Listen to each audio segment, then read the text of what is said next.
இன்றைக்கி நம்ம பார்க்க போகிறது ஒரு ஜவ்வரிசி பாயசம். ஜவ்வரிசி பாயசத்திலே ஒரு ட்விஸ்ட்டோட கேரமல் சேர்த்துட்டு ஓட்ஸ் சேர்த்துட்டு இன்னும் கொஞ்சம் ஆரோக்கியமாக பண்ண பாருங்க. எப்படி பண்ணணும்னு சொல்லிட்டு பார்க்கலாம். அதுக்கு முதல்ல என்னென்ன இன்க்ரீடியன்ஸ் தேவைன்னு சொல்கிறேன் பாருங்கள்.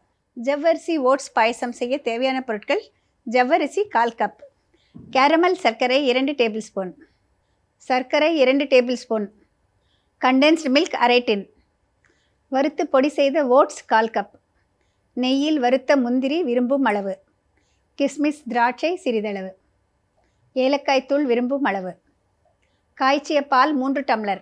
ஜவ்வரிசி பாயசம் எப்படி பண்ண சொல்லிட்டு இப்போ பார்க்கலாங்க. ஜவ்வரிசி பாயசத்துக்கு நான் இன்றைக்கி வந்து ஒரு வித்தியாசம் கொடுக்குறோங்கிறதுக்காக ஓட்ஸும் சேர்க்குறேன், அதே மாதிரி ஒரு கேரமல் சிரப் சேர்த்து செய்ய போகிறேங்க. இதுக்கு வந்து ஜவ்வரிசி வந்து நான் வச்சுருக்கிறது வந்து நைலான் ஜவ்வரிசி, ரொம்ப சின்னதாக நைலான் ஜவ்வரிசி. இப்போ ரொம்ப சுலபமாக எல்லா இடத்துலையும் கிடைக்குது.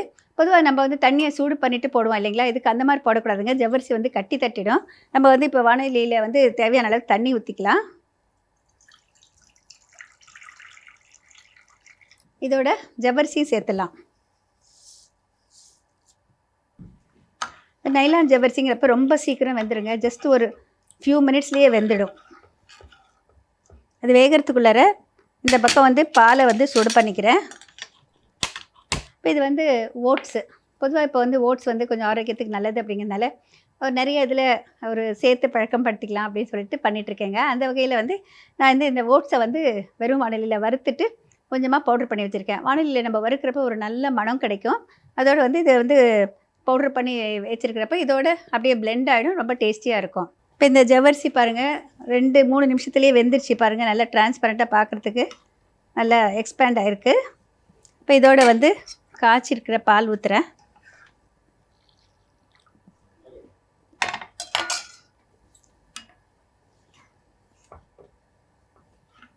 இந்த வறுத்து பொடி பண்ண ஓட்ஸுக்கு வந்து ஒரு நல்ல மனம் இருக்குங்க.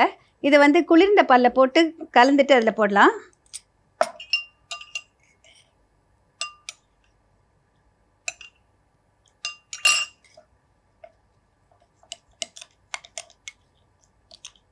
கொஞ்சம் கூடுதலாக சத்துக்கள் கிடைக்கும். நம்ம இதெல்லாம் பண்ணுறப்போ ஓட்ஸில் ஃப்ளேவரும் கிடைக்கும், சத்துக்களும் கிடைக்கும். கொஞ்சம் பாயசம் நல்லா சீக்கிரம் திக்காகும்.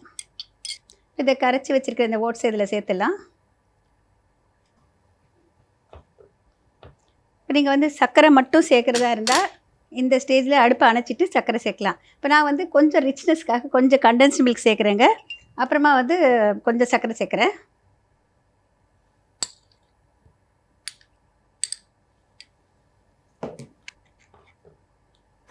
பொதுவாக வந்து நிறைய பேர் சொல்கிற கம்ப்ளைண்ட் வந்து, நான் பாயசம் பண்ணுறப்ப சர்க்கரை சேர்த்ததும் திரிஞ்ச மாதிரி ஆகிடுது மேடம், அது ஆகாமல் இருக்கிறதுக்கு என்ன பண்ணுறது அப்படின்னு சொல்லிட்டு கேட்பாங்க. பொதுவாக வந்து நிறைய பேர் என்ன பண்ணுவாங்க, சர்க்கரையை வந்து முதலையே சேர்த்துருவாங்க. ஜவ்வரிசி வெந்த உடனே சர்க்கரை சேர்த்துருவாங்க. அப்படி சேர்த்துட்டு பால் போட்டிங்கனாக்கா உடனே வந்து உங்களுக்கு வந்து திரிய ஆரம்பிச்சிடுங்க. இப்போ வந்து இது நல்லா ரெடி ஆகிடுச்சு இல்லை, ஏலக்காய் தூளும் சேர்த்துறேன். இப்போ கடைசியாக வந்து அடுப்பை ஆஃப் பண்ணிவிட்டு சர்க்கரை சேர்க்கணும். இப்போ நான் வந்து கொஞ்சம் கண்டென்ஸ் மில்க் சேர்த்துருக்கேன், கொஞ்சம் சர்க்கரை சேர்க்க போகிறேன். ஜஸ்ட் ஒரு ரிச்னஸ்க்காக தாங்க. அது இல்லைனாலும் வெறும் சர்க்கரை போட்டாலும் பரவாயில்ல. இப்போ அடுப்பை ஆஃப் பண்ணிவிட்டு சர்க்கரை சேர்த்துக்கலாம். இந்த மாதிரி சேர்க்குறப்ப என்ன ஆகுனாக்கா அந்த சூட்லேயே வந்து இது நல்லா கரைஞ்சிடும். உங்களுக்கு வந்து பாயசம் வந்து தெரியாது. இப்போ நம்ம இப்போ இறக்குறப்ப இந்த அளவுக்கு திக்னஸ் இருக்குது இல்லையா, கொஞ்சம் எக்ஸ்ட்ராவாக பால் வச்சுக்கோங்க. கொஞ்சம் நேரம் கழித்து பார்த்திங்கன்னா இன்னும் திக்காகிடும். அப்போ நம்ம வந்து கொஞ்சம் கொஞ்சமாக வந்து எக்ஸ்ட்ராவாக பால் வந்து நம்ம சேர்த்துக்கலாம். கேரமல் சர்க்கரை அப்படிங்கிறது வந்து ஒரு எக்ஸ்ட்ரா ஃப்ளேவர் கிடைக்குங்க. நம்ம ரெகுலர் சர்க்கரையை கூட கேரமல் பண்ணலாம். இது வந்து டெமராரா சுகர் அப்படின்னு சொல்லிட்டு கடைகளில் கிடைக்குது. இது வந்து பார்த்திங்கன்னா நல்ல ஒரு கோல்டன் ப்ரௌனில் இருக்கும். இது நம்ம வந்து கரைச்சிட்டு போட்டாக்க நம்ம அதே கேரமல் ஃப்ளேவர் கிடைக்கும். இப்போ இதில் வந்து கொஞ்சமாக தண்ணி ஊற்றுறேன்.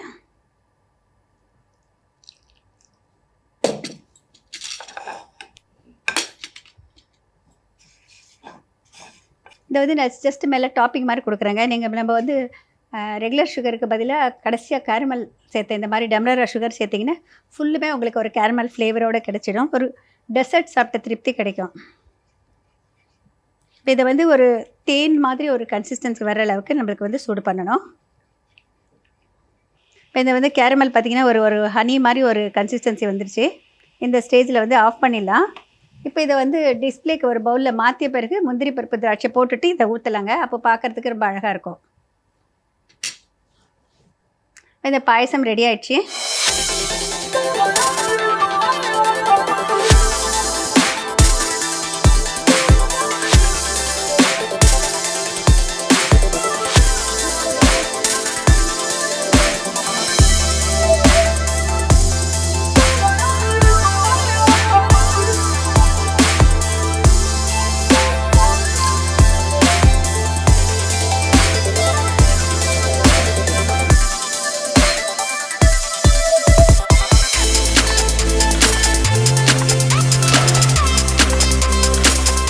ஜவ்வரிசி ஓட்ஸ் பாயசம் எப்படி பண்ண சொல்லிட்டு இப்போ பார்க்கலாங்க.